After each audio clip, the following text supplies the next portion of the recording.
ವೆಂಕಟಸ್ವಾಮಿ ಅವರ ಪರಿವರ್ತನಾ ದಿನ ಅಂದರೆ ಅವರ ಹುಟ್ಟಿದ ಹಬ್ಬದ ದಿನ ನಾನು ಸಾಮಾನ್ಯವಾಗಿ 15 ವರ್ಷಗಳಿಂದ ಮಿಸ್ ಮಾಡಿಕೊಂಡೇ ಇಲ್ಲ.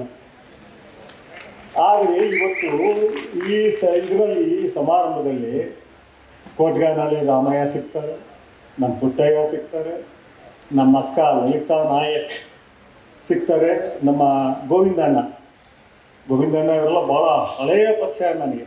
ಆವತ್ತಿಂದನೂ ನಾನು ಏನೂ ಅಲ್ಲದೇ ಇರೋ ದಿನದಿಂದನೂ ನನ್ನ ಬಗ್ಗೆ ಪ್ರೀತಿ ಇಟ್ಕೊಂಡಿದ್ದಾರೆ. ವೆಂಕಟಸ್ವಾಮಿ ಅವರು ಯಾಕೆ ಯಾವ ಕಾರಣಕ್ಕೂ ನಾನು ತಪ್ಪಿಸೋದಿಲ್ಲ. ಅವ್ರೊಂದು ಮಾತು ಹೇಳಿದ್ರು, 78 ವರ್ಷ ಅಂತ ಹೇಳಿದ್ರು.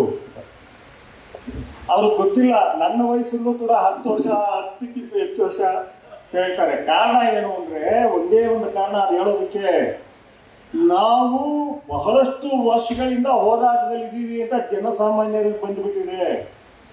ವೆಂಕಟಸ್ವಾಮಿ ಅವರು 38 ವರ್ಷ ಅಂತ ಹೇಳಿದ್ರು. ಬಹಳ ಜನ ಅಂದ್ಕೊಂಡ್ರು 50 ವರ್ಷದಿಂದ ಇದ್ದಾರೆ ಹೋರಾಟದಲ್ಲಿ.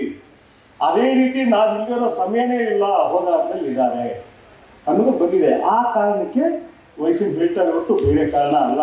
ಪ್ರಜಾವಾಣಿ ಅಂತವರು ಸರಿಯಾಗಿ ಕಲೆಕ್ಟ್ ಮಾಡಿಲ್ಲ ಇನ್ಫಾರ್ಮೇಶನ್ ಅಂದರೆ ಬೇಜಾರಾಗುತ್ತೆ. ಬಟ್ ಇದಕ್ಕೆ ಕಾರಣ ಇರುತ್ತೆ, ಬಿಡಿ. ಯಾಕೆ ವೆಂಕಟಸ್ವಾಮಿಯವರು ನಮಗೆ ಅಷ್ಟಭಿಮಾನ, ಅಪಾರ ಅಭಿಮಾನ? ನಾನು ನನ್ನ ಬದುಕಿನಲ್ಲಿ ಹಲವು ಜನಗಳನ್ನ ನೋಡಿದೆ. ಅವರ ಸಿದ್ಧಾಂತ ಚಿಂತನೆ ಏನಾದರೂ ಇರಲಿ, ಮುಖ್ಯವಾಗಿ ಅವರು ಚೈತನ್ಯದ ಪರಿಕಲ್ಪನೆಗಳು, ಎನರ್ಜಿ. ಆ ಎನರ್ಜಿ ಹೇಗಿರುತ್ತೆ ಅಂದರೆ ಎಲ್ಲರೂ ಹೇಳ್ತಾರೆ 8 ಗಂಟೆ ನಿದ್ದೆ ಮಾಡು, ಇಷ್ಟೊತ್ತಿಗೆ ತಿಂಡಿ ತಿನ್ನು, ಈ ಸ್ವಲ್ಪ ವಾಕ್ ಮಾಡು, ಇದೆಲ್ಲ ಹೇಳ್ತಾರೆ. ಆದರೆ ಆ ಜನಗಳು ನಾನು ನೋಡಿದ್ದೀನಿ, ಕೆಲವು ಜನಗಳು ಅವರು ಅದನ್ನೆಲ್ಲ ಮೀರಿಬಿಟ್ಟಿರ್ತಾರೆ. ನಾನು ನಥಿಂಗ್ ಬಟ್ ಎನರ್ಜಿ. ನಮ್ಮ ರಾಜ್ಕುಮಾರ್ ಆಗಿದ್ರು, ರಾತ್ರಿ 7 ಗಂಟೆ ಮಲ್ಕೊಂಡು ಬೆಳಿಗ್ಗೆ 5 ಗಂಟೆ ಶೂಟಿಂಗ್ ಬರೋರು. ಅದೇ ರೀತಿ ಪುಟ್ಟಣ್ಣಯ್ಯ ಇದ್ದರು, ಅದೇ ರೀತಿ ನಂಜುಂಡಸ್ವಾಮಿ ಇದ್ದರು, ಮತ್ತು ಅವರೆಲ್ಲರ ರೀತಿ ನಮ್ಮ ವೆಂಕಟಸ್ವಾಮಣ್ಣ ಇದ್ದಾರೆ. ಮತ್ತು ನನಗೆ ಅವರಲ್ಲಿ ಎಲ್ರಿಗಿಂತಲೂ ಹೆಚ್ಚು ಕಾಣೋದೇನು ಅಂತ ಹೇಳಿದ್ರೆ ಕಿಚ್ಚು. ಆ ಕಿಚ್ಚು ಹೇಗಿದೆ ಅಂದರೆ ಸದಾ ಆ ಕಿಚ್ಚಿನಿಂದನೇ ಇರ್ತಾರೆ. ಅವರನ್ನ ನಾನು ದಲಿತ ನಾಯಕ, ದಲಿತ ಮುಖಂಡ, ದಲಿತ ಚಿಂತಕ ಅಂತ ಹೇಳೋದೇ ಇಲ್ಲ. ಅಂಬೇಡ್ಕರ್ ಅವ್ರನ್ನೂ ಅಷ್ಟೇ ಚಿಂತಕರು ಅವರು. ಮತ್ತು ವೆಂಕಟಸ್ವಾಮಣ್ಣ ಇದ್ದಾರಲ್ಲ, ದಲಿತ ಇರಲಿಲ್ಲ, ಯಾವನೋ ಒಬ್ಬ ಒಕ್ಕಲಿಗ, ಲಿಂಗಾಯತ ಅಥವಾ ಬ್ರಾಹ್ಮಣ ಅವನು ಶೋಷಣೆಗೆ ಒಳಗಾಗಿದ್ದಾನೆ, ತೊಂದರೆ ಆಗ್ತಿದೆ ಅಂದರೆ ಅಲ್ಲಿ ನಿಂತಿರ್ತಾರಲ್ಲಿ. ಸುಮಾರು 15 ವರ್ಷ ಆಯ್ತು ಆಕ್ಸಿಡೆಂಟು. 15 ವರ್ಷಗಳ ಹಿಂದೆ ಒಂದು ಭೀಕರ ಅಪಘಾತ ಸಿಗ್ತಾರೆ. ದೊಡ್ಡ ಕಾಕತಾಳೀಯ ಅಂದರೆ ಅವತ್ತು ನನ್ನ ಬರ್ತ್ಡೇ. ನನ್ನ ಬರ್ತ್ಡೇಗೆ ನಾವು ಚೆನ್ನೈಗೆ ಹೋಗ್ತಾ ಇದ್ದೀವಿ. ನಾನು ದರ್ಗಾಗೆ ಹೋಗ್ಬಿಡ್ತೀನಿ, ಬರ್ತ್ಡೇಗೆ ನಾನು ಇರೋದಿಲ್ಲ ಎಲ್ಲೂ. ಆ ದರ್ಗಾ ಹೋಗ್ಬೇಕಾದ್ರೆ ಮಧ್ಯದಲ್ಲಿ 1 ಗಂಟೆ ಸಮಯದಲ್ಲಿ ನಮಗೆ ಫೋನ್ ಮಾಡ್ತಾರೆ. ನಾವು 12 ಗಂಟೆಗೆ ಹೋಗಬೇಕು, ಹೊಸೂರು ಹತ್ರ ಇದ್ದೀವಿ, ನಮಗೆ ಫೋನ್ ಬರುತ್ತೆ. ಇನ್ನೂ ನನಗೆ ಜ್ಞಾಪಕ ಇದೆ, ಮಂಜುನಾಥ ಅದ್ದೆ ಅನ್ನುವ ನಮ್ಮ ಆತ್ಮೀಯ ಬರಹಗಾರ, ಪತ್ರಕರ್ತ ನನಗೆ ಫೋನ್ ಮಾಡ್ತಾರೆ. ಸರ್, ವಿಷಯ ಗೊತ್ತಾಯ್ತಾ ನಿಮಗೆ? ನಾನು ಏನೋ ಇರುತ್ತೆ ಅದು ತಿಳ್ಕೊಂಡು ಏನು ಹೇಳ್ರಿ ಗೊತ್ತಿಲ್ಲ ಅಂತೇಳಿ. ಆಕ್ಸಿಡೆಂಟ್ ಆಗಿದೆ, ಮೋಸ್ಟ್ಲಿ ವೆಂಕಟಸ್ವಾಮಿ ಅವರು ಹೋಗಿಬಿಟ್ಟಿದ್ದಾರೆ. ಅಲ್ಲಿ ನೀವು ಅದನ್ನು ನಾವು ಪದಗಳಲ್ಲಿ ಹಿಡಿಯೋಕ್ಕಾಗೋದಿಲ್ಲ. ಎಷ್ಟು ನಮಗೆ ಬರಿದಾಗ್ಬಿಡ್ತೀವಿ ಅಂದರೆ ವಾಯ್ಸ್ ಹೊರಡಲ್ಲ. ನಾನು ಬಚ್ಚನು ನಮ್ಮ ಜೊತೆ ಇರೋ ಯಾರಿಗೂ ವಾಯ್ಸ್ ಹೊರಡ್ತಾ ಇಲ್ಲ. ನಮ್ಮ ಜೊತೆ ಇದ್ದ ಕೆಲವು ಹುಡುಗರು, ಅಸ್ಗರ್, ಮೆಹಮೂದ್ ಎಲ್ಲರೂ ಹೋಗ್ತವ್ರು, ವೆಂಕಟಸ್ವಾಮಿ ಅವರು ವಾಯ್ಸ್ ಹೊರಡ್ತಾ ಇಲ್ಲ.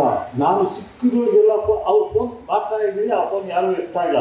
ಆಕ್ಸಿಡೆಂಟ್ ಆಗಿದೆ, ಹೋಗಿದೆ ಫೋನು. ಕಡೆಗೆ ನಮಗೆ ಒಂದು 2 ಅವರ್ಸ್ ಆದಮೇಲೆ ಹಿಂದೂದವ್ರಿಗೆ ಫೋನ್ ಮಾಡ್ತೀನಿ, ಮಾವಳ್ಳಿ ಶಂಕರ್ ಎಲ್ಲರಿಗೂ ಫೋನ್ ಮಾಡ್ತಾ ಇದ್ದೀನಿ. ಕಡೆಗೆ ಹೇಳ್ತಾರೆ ಅವ್ರ ಜೀವಕ್ಕೆ ಅಪಾಯ ಆಗಿಲ್ಲ, ಬಟ್ ಕಾಲು ಪರ್ಮನೆಂಟ್ ಡ್ಯಾಮೇಜ್ ಅನಿಸುತ್ತೆ. ನಾನು ಹೇಳಿದೆ, ಕಾಲು ಕೈ ಡ್ಯಾಮೇಜ್ ಆದ್ರೂ ಆ ಚೈತನ್ಯ ಭಾಳ ಬರೆದು ಬದುಕಿದ್ರೆ ಸಾಕು. ಎಲ್ಲಿದ್ದಾರೆ? ಮೈಸೂರಿನಲ್ಲಿದ್ದಾರೆ. ಆ ಮೈಸೂರು ಆಸ್ಪತ್ರೆಗೆ ನನಗೆ ಗೊತ್ತಿರೋ ಹುಡುಗರನ್ನ ಕಳಿಸ್ತೀನಿ, ಹೆಂಗಾದ್ರೂ ಮಾಡಿ ಮಾತನಾಡಿಸಿ. ಕಡೆಗೆ ಅವರು ಮಾತನಾಡ್ಸೋಕ್ಕಾಗೋದು ಆಪ್ರೇಷನ್ ಆಗ್ತಾ ಇರುತ್ತೆ ಅವರಿಗೆ 6 ಗಂಟೆಗೆ, ಸಂಜೆ 6 ಗಂಟೆಗೆ. ಆ ವಾಯ್ಸ್ ಗೊತ್ತು ಮರೆಯೋಕ್ಕಾಗಲ್ಲ ನಾನು. ಸಾರ್ ಹೆಂಗಿದ್ದೀರಿ? ವೆಂಕಟಸ್ವಾಮಿ ಅವರೇ ನನ್ನೆಲ್ಲ ಕೇಳೋದು ನೀವು ಹೇಗಿದ್ದೀರಿ ಅಂತೀನಿ. ಇಲ್ಲ ಸಾಕು, ಏನೋ ಇಲ್ಲ ಒಂದು ನಾನು ಚೆನ್ನಾಗಿದ್ದೀನಿ. ಆ ವಾಯ್ಸ್ ಇದೆಯಲ್ಲ ನಾನು ಬರೆಯೋಕೆ ಆಗೋದಿಲ್ಲ. ಅವರದ್ದೇನಾರ ಹೆಚ್ಚು ಕಮ್ಮಿ ಆಗ್ಬಿಟ್ಟಿದ್ರಿ ಅವರು, ಅದರಿಂದ ಹೊರಗಡೆ ಬರೋದಕ್ಕೆ ವರ್ಷಾನುಗಟ್ಟಲೆ ಆಗ್ಬಿಡ್ತಿತ್ತು. ಯಾಕೆಂದರೆ ಇವತ್ತು ಕೂಡ ನಾನು ಉತ್ಪ್ರೇಕ್ಷೆ ಮಾಡ್ತಿಲ್ಲ, ಅವರಿದ್ದಾರೆ ಅಂತ ಹೇಳ್ತಿಲ್ಲ. ಯಾವುದೇ ರೀತಿಯ ಸಮಸ್ಯೆ, ಅದು ವೈಯಕ್ತಿಕ ಇರ್ಬೋದು, ಸಾಮಾಜಿಕ ಇರ್ಬೋದು, ಸಾಮೂಹಿಕ ಇರ್ಬೋದು, ಯಾವುದೇ ವಿಷಯ ಇರ್ಬೋದು, ಫಸ್ಟ್ ನಾನು ಬಚ್ಚನ ಫೋನ್ ಮಾಡೋದೇ ವೆಂಕಟಸ್ವಾಮಿ ಅವರಿಗೆ. ಎಲ್ಲರೂ ಗೊತ್ತದು, ಯಾರಿಗೆ ಸಮಸ್ಯೆ ಆದ್ರೂ ಫಸ್ಟ್ ಫೋನ್ ಮಾಡೋದು ಅವರಿಗೆ.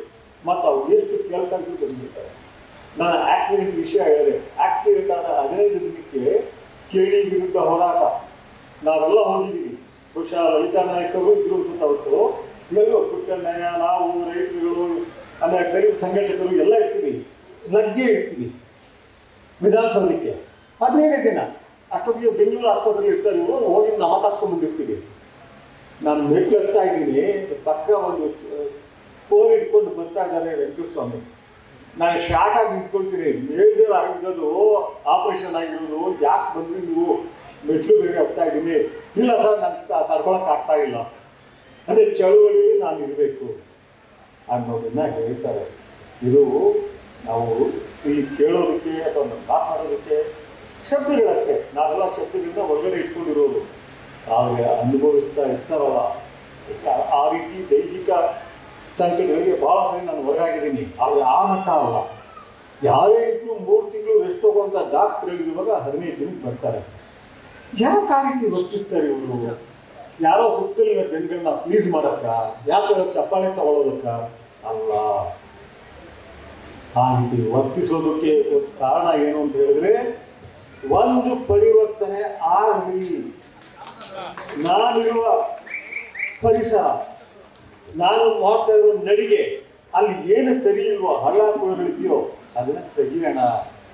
ಈ ಒಂದು ಇದನ್ನು ನಾವೆಲ್ಲ ಅರ್ಥ ಮಾಡ್ಕೋಬೇಕು. ಈಗ ರಾಜಕಾರಣಿಗಳು ನೋಡ್ತಾ ಇದ್ದೀರಿ, ನಾನು ನೋಡ್ತಾ ಇದ್ದೀನಿ, ನೀವು ನೋಡ್ತಾ ಇದ್ದೀರಿ. ಮಂತ್ರಿಗಳು ಬರ್ತಾ ಇದ್ದಾರೆ, ಮಂತ್ರಿಗಳು ಹೋಗ್ತಾ ಇದ್ದಾರೆ. ಎಲ್ಲ ಅವ್ರನ್ನೆಲ್ಲ ನೀವು ಮಾತಾಡಿರ್ತೀರಿ, ಬಹಳ ಜನ ಅಂದ್ಕೊಂಡಿದ್ದೀನಿ. ಅವ್ರನ್ನ ಕೇಳಿ ಏನು ಸರಿ ಮಾಡೋಕ್ಕಾಗತ್ತ ಅಂತ.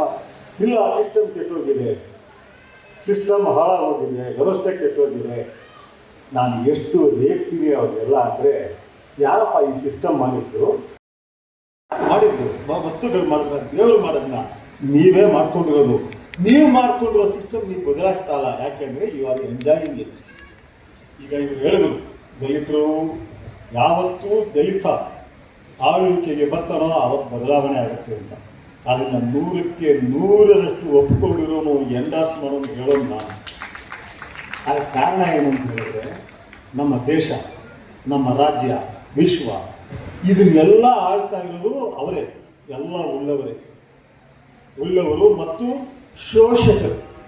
ಶೋಷಣೆಗೆ ಒಳಗಾದವರು ಇವತ್ತು ಎಲ್ಲೂ ಅಧಿಕಾರ ಹಿಡಿದಿಲ್ಲ. ಯಾಕೆ ಅವ್ರು ಹಿಡಿಬೇಕು ಅಂತ ನಾನು ಬಯಸ್ತೀನಿ ಅಂದರೆ, ಅವ್ರಿಗೆ ಮಾತ್ರ ಸಂಕಟ ಗೊತ್ತಿರುತ್ತೆ. ಶೋಷಣೆ ಅಂದರೆ ಏನು ಅಂತ ಗೊತ್ತಿರುತ್ತೆ. ಕೊಟ್ಗಾನಲ್ಲಿ ರಾಮಯ್ಯ ಅವ್ರಿಗೆ ಗೊತ್ತಿರೋಷ್ಟು ಯಾರಿಗೆ ಗೊತ್ತಿದೆ? ಎಷ್ಟು ಅನುಭವಿಸಿದ್ದಾರೆ ನಮ್ಮ ಜನ ಅಂತ ಗೊತ್ತಿರೋ ಅವ್ರಿಗೆ. ಪುಟ್ಟಯ್ಯ ಅವರು ಬೆಂಕಿಯ ಮಳೆ ಅಂತ ಯಾಕೆ ಹೇಳ್ತಾರೆ? ಆದರೆ ಇವತ್ತು ಆಗಿರೋದೇನು ಅಂದರೆ, ಇದು ಈ ಕ್ಷಣದಲ್ಲೂ ನನಗೆ ಕಾಣಿಸ್ತಿಲ್ಲ.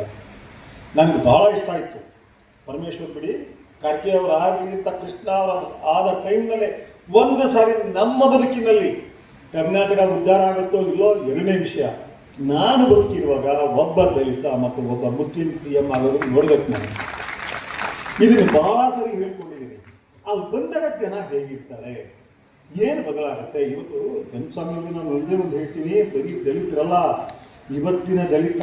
ಯಾಕೆಂದರೆ ಅಲ್ಲಿ ಅಂಬೇಡ್ಕರ್ ಅವರ ಕಾರಣಕ್ಕೆ ಮಹಾಚಿಂತಕ, ಈ ನಮ್ಮ ನೆಲ ಕಂಡ ಮಹಾನ್ ಚಿಂತಕ.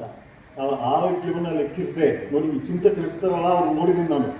ಕೋಟ್ಗಂಗಯ್ಯ ಅವ್ರ ಜೊತೆ ಭಾಳ ಸರಿ ಆರ್ಗ್ಯೂ ಮಾಡಿದ್ದೀನಿ, ನಮ್ಮ ಡಿಸಿಪ್ಲಿನ್ ಬೆಳೆಸ್ಕೊಳ್ಳಿ ಅಂತ. ಸಿದ್ಧಲಿಂಗಯ್ಯನ ಜೊತೆ ಜಗಳ ಆಡಿದ್ದೀನಿ, ಕವಿ ತೀರ್ಕೊಂಡ್ಬಿಟ್ಟವರು. ಎಲ್ಲೂ ಹೋಗ್ತಾರೆ ಅಂದರೆ ಆ ಸಂಕಟದ ಇದರಲ್ಲಿ ಹೋರಾಟಕ್ಕೆ ಬಂದಾಗ ಬಹಳಷ್ಟು ಸಾರಿ ಹೆಲ್ತ್ ಕಳ್ಕೊಂಡ್ಬಿಡ್ತಾರೆ. ಅದರಲ್ಲಿ ನಮ್ಮ ವೆಂಕಟಸ್ವಾಮಿಯವರು, ಹಿಂದೂದರು, ವಿ ನಾಗರಾಜ್ ಇವರೆಲ್ಲ ಹೆಲ್ತ್ ಉಳಿಸ್ಕೊಂಡಿದ್ದಾರೆ. ನಾನು ಫಸ್ಟ್ ಹೇಳಿದ್ರೆ ಹೆಲ್ತ್ ಉಳಿಸ್ಕೊಳ್ಳಿ. ಅಂಬೇಡ್ಕರ್ ಏನಾದ್ರು ಇನ್ನೊಂದು 20 ವರ್ಷ ಇದ್ದಿದ್ರೆ ಏನಾಗ್ತಾ ಇತ್ತು ನಮ್ಮ ದೇಶ? ನಾನು ನೆನೆಸ್ಕೊಳ್ಳೋದೇ ಅದನ್ನು. ಅವರು 65ರಲ್ಲಿ ಹೋಗೋ ಬದಲು 85ಕ್ಕೆ ಹೋಗಿದೆ, ಏನೆಲ್ಲ ಬದಲಾವಣೆ ಆಗ್ತಿತ್ತು. ಕಾನೂನು ಎಷ್ಟು ಬಿಗಿ ಆಗ್ತಿತ್ತು. ಯಾಕೆಂದರೆ ಕಾನೂನು ಬರೀ ದಲಿತರಿಗೆಲ್ಲ ದಲಿತರಿಗೆ ಮಾಡಿರಲಿಲ್ಲ, ಅವರು ಎಲ್ಲ ಭಾರತೀಯರಿಗೆ ಮಾಡಿದ್ದಿತ್ತು. ಕಾನೂನಿಗೆ ಬೆಲೆ ಕೊಟ್ಟರೆ ಎಲ್ಲವೂ ಸರಿಪಡಿಸಬಹುದು ಅನ್ನೋ ನಂಬಿಕೆ ಇತ್ತು ಅವರಿಗೆ.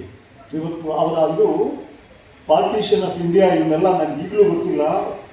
ಯಾವ ಯೂನಿವರ್ಸಿಟಿನೂ ಅದನ್ನು ಟೆಕ್ಸ್ಟ್ ಮಾಡೋದು ನನಗೆ ಕಾಣಿಸೇ ಇಲ್ಲ.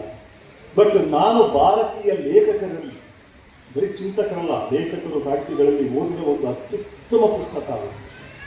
ಅದರಲ್ಲಿ ಮನುಷ್ಯಂದು ಸಮೂಹಗಳು ಇದ್ರ ಬಗ್ಗೆ ಎಲ್ಲ ಎಷ್ಟು ಚೆನ್ನಾಗಿ ಹೇಳ್ತಾರೆ ಅಂದರೆ, ಆ ಪುಸ್ತಕವನ್ನು ಹಿಂದೂಗಳು ಪುರಸ್ಕರಿಸ್ತಿಲ್ಲ. ಯಾಕೆಂದರೆ ಅಲ್ಲಿರೋ ಈ ಸನಾತನ ಅಂತ ಹೇಳ್ತೀವಲ್ಲ, ಅದನ್ನು ಖಂಡಿಸಿ ಹೇಳಿದ್ರು. ಅದೇ ರೀತಿ ಮುಸ್ಲಿಮರು ಓದಿಲ್ಲ, ಯಾಕೆಂದರೆ ಇಸ್ಲಾಂನ ಖಂಡಿಸಿದ್ರು. ಹೇಗಿತ್ತು ನೋಡಿ, ಅವರು ಒಪ್ಪಲಿಲ್ಲ, ಇವರು ಒಪ್ಪಲಿಲ್ಲ. ಆದರೆ ವಾಸ್ತವವನ್ನು ಅಕ್ಷರಗಳಿಗೆ ಅಷ್ಟೂ ಚೆನ್ನಾಗಿ ಹಿಡಿದಿದ್ದಾರೆ, ಅಷ್ಟು ಚೆನ್ನಾಗಿ. ಪ್ರತಿಯೊಂದು ಯೂನಿವರ್ಸಿಟಿನಲ್ಲೂ ಅದು ಆಗಬೇಕು. ನಾನು ಎಲ್ಲರೂ ಕೇಳ್ತೀನಿ, ಸಂವಿಧಾನ ಓದಿದ್ದೀನಿ ಅಂತಾರೆ, ಹೇಳ್ತಾರೆ, ಆ ಪುಸ್ತಕ ಓದಿರೋದು ಕಮ್ಮಿ. ಸೊ ಇದರಲ್ಲಿ ಈ ಬದಲಾವಣೆ ಬರಬೇಕು. ಯಾಕೆ ಯಥಾಸ್ಥಿತಿವಾದವನ್ನು ಬಯಸದೇ ಇರೋರು ಯಾರು ಅಂತ ಹೇಳಿದ್ರೆ ಕ್ರಾಂತಿಕಾರಿಗಳು ಮಾತ್ರ. ಕ್ರಾಂತಿಕಾರಿ ಮುಂದೆ ಅವನು ಮಿನಿಸ್ಟರ್ ಆಗಲ್ಲ, ಪ್ರೈಮ್ ಮಿನಿಸ್ಟರ್ ಆಗಲ್ಲ. ಕ್ರಾಂತಿ ಇವನು ಮಾಡ್ತಾನೆ, ರಾಜಕಾರಣಿಗಳಾಗ್ತಾರೆ. ಇವತ್ತು ಬರ್ತಾ ಇದೆ ಕಾಂಗ್ರೆಸ್, ಇವತ್ತು ರಂಗಸ್ವಾಮಿ ಅವರಿಲ್ಲ. ಕಾಂಗ್ರೆಸ್ ಇಷ್ಟು ಅಧಿಕಾರಕ್ಕೆ ಬರೋದಕ್ಕೆ ಬರೀ ಕಾಂಗ್ರೆಸ್ ವರ್ಕರ್ಸ್ ಕಾರಣನ, ಇಲ್ಲಿರೋ ಪ್ರಗತಿಪರರು ಅವ್ರಿಗಿಂತಲೂ ಹೆಚ್ಚಿಗೆ ಕಾರಣ. ಅವ್ರು ಯಾರೂ ಅವರಿಂದ ಏನೂ ಬಯಸ್ತಿಲ್ಲ, 100 ರೂಪಾಯಿ ಬಯಸ್ತಿಲ್ಲ. ಜೀತದ ಆ ಥರ ಕೆಲಸ ಮಾಡಿದ್ದಾರೆ. ಎಲ್ಲ ಬರಹ ಕುವೆಂಪು ಕಾಲದಿಂದ ಈ ಕ್ಷಣದವರೆಗೂ ಎಲ್ಲರೂ ಪ್ರಗತಿ ಬಯಸೋ ಎಲ್ಲ ಲೇಖಕರು RSSನ ವಿರೋಧ ಮಾಡಿದ್ದಾರೆ. ನಾನು ಒಂದು 3-4 ವರ್ಷದಿಂದ DK ಶಿವಕುಮಾರ್ ಸಿಗ್ತಾರೆ ಬೇರೆ ಸಂದರ್ಭದಲ್ಲಿ, ಮನೆಗೆ ಬರ್ತಾರೆ. ಆಗ ಹೇಳ್ತೀನಿ ನಾನು, ನಿಮಗೆ ನಾವೆಲ್ಲ ಜೀತದ ಆಳುಗಳು, ನಿಮಗೆ ಬರಹಗಾರರು ಪ್ರಗತಿಪರರು ಅಂದರೆ ಜೀತದ ಆಳುಗಳು. ನೀವು ಅಲ್ಲಿ ಕೂತ್ಕೊಂಡಾಗ ಇವ್ರು ಮಾಡಿದ್ರು, ಅವ್ರು ಮಾಡಿದ್ರು, ರಾಹುಲ್ ಗಾಂಧಿ ಮಾಡಿದ್ರು. ನಿಮ್ಮ ಇಡೀ ಪಕ್ಷ ಉಳಿಸಿರೋದೇ ಈ ಜನಗಳು. ಅದಕ್ಕೋಸ್ಕರ ಹೆಲ್ತ್ ಕಳ್ಕೊಂಡಿದ್ದಾರೆ. ನಿನ್ನೆ ಕೂಡ ಆ ಗುಂಪಿನಲ್ಲಿ ಅಂಥವ್ರು ಒಬ್ಬರೂ ಕಾಣಲಿಲ್ಲ, ನನಗೆ ಒಬ್ಬರೂ ಕಾಣಿಸ್ತಿಲ್ಲ. ನಾನು ಎಷ್ಟು ಸಿಟ್ಟಾಗ್ತಿದ್ರೆ ಬಚ್ಚನಿಗೆ ಹೇಳ್ತಿದ್ದೆ, ಫಸ್ಟ್ ಆಫ್ ಮಾಡ್ರಿ ಇದನ್ನು, ಇವ್ರಿಗೋಸ್ಕರ ಹವಾ ಸೃಷ್ಟಿಸೋರು, ಪರಿಸರ ಬದಲಾಯಿಸೋರು ಅವರು ಅಂತ ಹೇಳ್ತಿದ್ದೆ. ಮಾಡ್ತಾ ಇಲ್ಲ. ಇದು ಮಾಡಬೇಕಾದ್ರೆ ವೆಂಕಟಸ್ವಾಮಿ ಅವರೇ ಒಂದೇ ದಾರಿ, ದಲಿತರು ಮತ್ತು ಮುಸ್ಲಿಮರು ಅಣ್ಣ ತಮ್ಮಂದಿರಾಗಬೇಕು. ಯಾಕೆಂದರೆ ಈ ಕ್ಷಣದ ದಲಿತರು ಮುಸ್ಲಿಮರು ನಮ್ಮ ಸಂವಿಧಾನದ ಕಾರಣಕ್ಕೆ, ಅಂಬೇಡ್ಕರ್ ಅವರ ಕಾರಣಕ್ಕೆ ದಲಿತರಿಗೆ ರಾಜಕೀಯ ಪ್ರಾತಿನಿಧ್ಯ ಅವರ ಜನಸಂಖ್ಯೆಗೆ ಅನುಗುಣವಾಗಿ ಸಿಕ್ಕಿದೆ. ಇವತ್ತು ಕೂಡ ರಿಸರ್ವೇಷನ್ ಬಗ್ಗೆ ಮಾತನಾಡ್ತಾರೆ. ಧರ್ಮೀಯರು ಅಂತ ಹೇಳ್ಕೊಳ್ಳೋರು ರಿಸರ್ವೇಷನ್ ಬೇಕಿಲ್ಲ, ನಾವೆಲ್ಲ ಒಂದೇ ಅಂತಾರೆ. ಒಂದೇ ಒಂದು ಕಾರ್ಪೊರೇಷನ್ ಸೀಟ್ ಗೆಲ್ಲಕ್ಕಾಗಲ್ಲ ದಲಿತರು. ರಿಸರ್ವೇಷನ್ ತೆಗೆದ್ರೆ ನಾನು ಪ್ರಾಕ್ಟಿಕಲ್ ಆಗಿ ತಿಳ್ಕೊಂಡು ಹೇಳ್ತಿರೋದು, MLA ಬಿಟ್ಬಿಡಿ, MP ಬಿಟ್ಬಿಡಿ, ಗೆಲ್ಲಕ್ಕಾಗಲ್ಲ.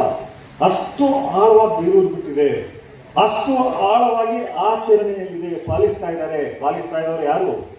ಮನುಸ್ಮೃತಿ ಬರೆದವರು, ವೇದಗಳನ್ನ ಬರೆದವರಲ್ಲ, ಈ ದೇಶದ ಶೂದ್ರ ಜನಾಂಗಗಳು.